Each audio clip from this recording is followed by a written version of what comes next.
एक जंगल, एक जादूगर और एक तोता, यही छुपा है तीन बहनों और उनके बेटे इरफान की किस्मत का राज। आखिरकार कौन जीतेगा, बुराई या सच्चाई? यह कहानी एक छोटे से गांव की है जहां एक गरीब किसान रहता था जिसका नाम था हसन। हसन की पत्नी कई साल पहले बीमारी की वजह से दुनिया छोड़ चुकी थी। हसन के पास तीन बेटियां थीं, सबा, गुलनार और सबसे छोटी जो सबसे समझदार थी उसका नाम था जाहिदा, और उनकी हर छोटी बड़ी ख्वाहिश पूरी करने की कोशिश करता था। हसन अपनी बेटियों से बहुत प्यार करता था। उसने कभी अपनी बेटियों को उनकी माँ की कमी महसूस नहीं होने दी। वह दिन रात मेहनत करता, खेतों में काम करता और जो कुछ कमाता उसे अपनी बेटियों की खुशी पर खर्च करता। हसन की बेटियां अब बड़ी हो चुकी थीं। सबा और गुलनार घर के कामों में हाथ बटाती थीं, जबकि जाहिदा न केवल घर संभालती थीं बल्कि अपने पिता के लिए खेतों में भी मदद करती थीं। वह बहुत चतुर और साहसी थी। जब हसन खेतों में काम करने जाता तो उसकी बेटियां उसके लिए खाना तैयार करती और उसे साथ दे देती। गांव में सब लोग हसन की बेटियों की तारीफ करते थे क्योंकि वे न केवल खूबसूरत थीं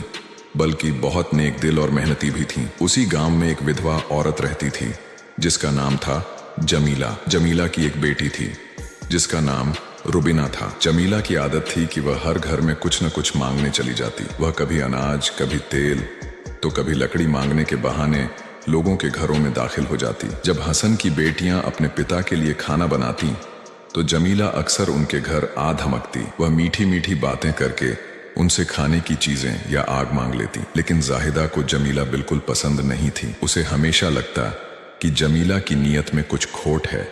वह अपनी बहनों से कहती, यह औरत हर बार हमारे घर क्यों आती है? मुझे इसकी बातें अच्छी नहीं लगती। यह कुछ न कुछ गड़बड़ जरूर कर रही है। सबा और गुलनार जो दिल की बहुत भोली थीं, जाहिदा को समझाती, जाहिदा, वह एक गरीब विधवा है। अगर वह हमारे घर से थोड़ा बहुत ले जाती है तो इसमें क्या नुकसान?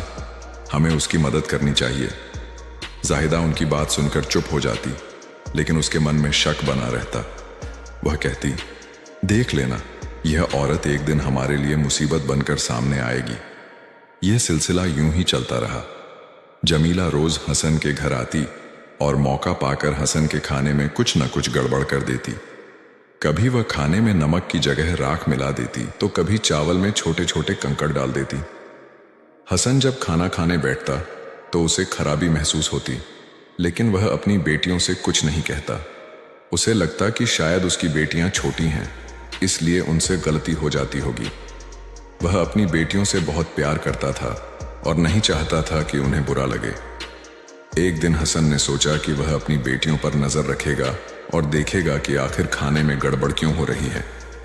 उस दिन जब उसकी बेटियां खाना बना रही थीं, हसन चुपके से उनके पीछे छिपकर देखने लगा। सबा चावल धो रही थी, गुलनार सब्जी बना रही थी और जाहिदा बर्तन साफ कर रही थी। खाना पूरी तरह तैयार हो गया और उसमें कोई खराबी नहीं थी। हसन सोच में पड़ गया कि अगर उसकी बेटियां गलती नहीं कर रही हैं तो फिर खाना खराब कैसे हो रहा है। तभी उसने देखा कि जमीला उनके घर आग मांगने आई। जाहिदा उससे बहस कर रही थी, जबकि सबा और गुलनार उसे समझा रही थीं कि जमीला को आग लेने देना चाहिए। जमीला ने मौका देखकर हसन के खाने में राख कर दिया। उसने अगले दिन जमीला को अपने घर बुलाया और सख्त लहजे में पूछा, तुमने मेरे खाने में राख क्यों मिलाई? तुम्हारी हिम्मत कैसे हुई? जमीला ने बड़े नाटकीय अंदाज में जवाब दिया, अरे हसन, मैं तो बस यह देखना चाहती थी कि तुम अपनी बेटियों से कितना प्यार करते हो। मैंने सोचा कि अगर खाना खराब होगा तो तुम अपनी बेटियों को डांटोगे, लेकिन तुम तो बहुत अच्छे इंसान निकले। तुमने अपनी बेटियों पर गुस्सा नहीं किया। अब मुझे यकीन हो गया कि तुम बहुत प्यार करने वाले पिता हो। मैं आगे से ऐसा नहीं करूंगी। जमीला की खूबसूरती और उसकी चिकनी चुपड़ी बातों ने हसन को प्रभावित कर दिया। वह उसकी बातों में आ गया और बिना अपनी बेटियों से पूछे उसने जमीला से शादी करने का फैसला कर लिया। शादी के बाद जमीला और उसकी बेटी रुबीना हसन के घर आ गईं। शुरुआत में सब कुछ ठीक रहा, लेकिन जल्द ही जमीला ने अपना असली रंग दिखाना शुरू कर दिया। वह हसन की बेटियों से नफरत करने लगी और चाहती थी कि वे घर छोड़ दें। उसने सोचा कि अगर बेटियां चली जाएंगी तो वह और उसकी बेटी रुबीना हसन की सारी संपत्ति पर कब्जा कर लेंगी।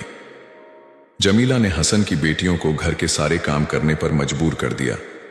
वह उन्हें पेट भर खाना भी नहीं देती थी और उनकी दूसरी जरूरतें भी पूरी नहीं होने देती थी। सबा, गुलनार और जाहिदा हर समय दुखी रहने लगी। एक दिन जाहिदा अपनी रोती हुई बहनों के पास गई और बोली, प्यारी बहनों, आओ हम कहीं बाहर चलें, शायद हमारा मन हल्का हो जाए। तीनों बहनें घर से निकल पड़ीं और चलते चलते एक जंगल में पहुंच गईं। वहां एक बड़े से पेड़ के नीचे बैठकर वे अपनी मां को याद करने लगीं। तभी वहां से एक बुजुर्ग गुजरे जिनके चेहरे पर नूर था। जाहिदा जमीन पर बैठकर रो रही थी और कह रही थी, ऐ अल्लाह, तू देख रहा है ना कि हमारी सौतेली मां हम पर कितना जुल्म करती है। हम कई दिनों से भूखे हैं। बुजुर्ग ने उनकी बातें सुनी और पास जाकर बोले, बेटियों, तुम्हें क्या दुख है, मुझे बताओ। जाहिदा ने रोते हुए सारी कहानी सुना दी। बुजुर्ग को बहुत दुख हुआ। उन्होंने कहा, बेटी, मेरी झोपड़ी यहां से थोड़ी दूरी पर है। वहां एक अमरूद का पेड़ है जिस पर रसीले अमरूद लगे हैं। तुम जाओ और जितने चाहो उतने अमरूद तोड़कर खा लो। तीनों बहनें खुशी खुशी झोपड़ी के पास पहुंची और अमरूद खाए। उनका पेट भर गया और उन्होंने बुजुर्ग का शुक्रिया अदा करके घर वापस आ गईं। इसके बाद जब भी जमीला उन्हें खाना नहीं देती, वे जंगल जाकर अमरूद खा लेती।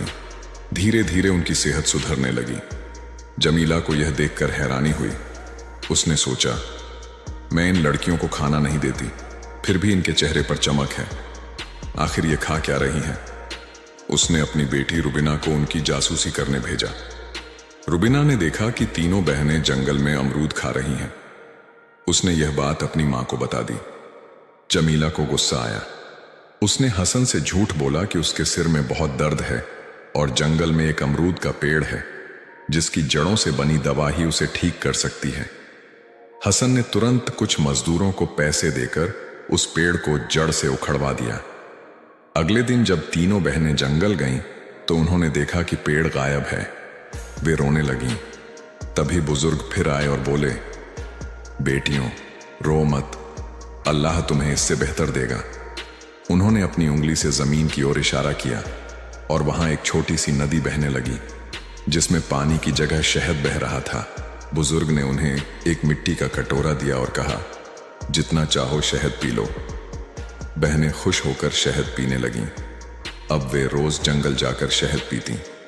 जमीला ने फिर से रुबीना को उनकी जासूसी के लिए भेजा। रुबीना ने सारी बात अपनी मां को बता दी। जमीला ने गुस्से में कुछ आदमियों को पैसे देकर नदी में मिट्टी डलवा दी और बुजुर्ग की झोपड़ी जलवा दी। अब तीनों बहनें फिर से भूखी रहने लगीं। एक दिन जमीला ने हसन से कहा कि वह बहुत बीमार है और केवल उसकी बेटियों का खून ही उसे बचा सकता है। हसन अपनी बेटियों से बहुत प्यार करता था, लेकिन वह जमीला की बातों में फंस गया। वह अपनी बेटियों को जंगल में ले गया और उन्हें छोड़कर एक हिरण का खून लेकर जमीला को दे दिया। उसने सोचा कि कम से कम उसकी बेटियां जमीला के जुल्म से बच जाएंगी। जंगल में तीनों बहनें अकेली थीं। वहां तीन भाई आसिफ, जावेद और ताहिर शिकार के लिए आए। उन्होंने तीनों बहनों को रोते हुए देखा और उनकी कहानी सुनी। तीनों भाइयों ने उनसे शादी कर ली और उन्हें अपने घर ले गए। जाहिदा की शादी आसिफ से हुई।